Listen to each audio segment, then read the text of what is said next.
Chemical fertilizers is not also allowing living organisms to thrive in the soil. And if you don't have any living organisms in the soil is dead.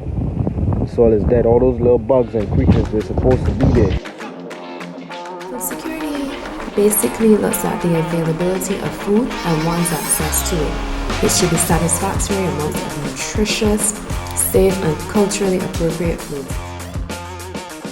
More research and development is needed for the implementation of sustainable agricultural practices, particularly aimed for the Caribbean context. More organic solutions need to be developed using locally sourced products to have a lasting impact at minimal cost for local farmers.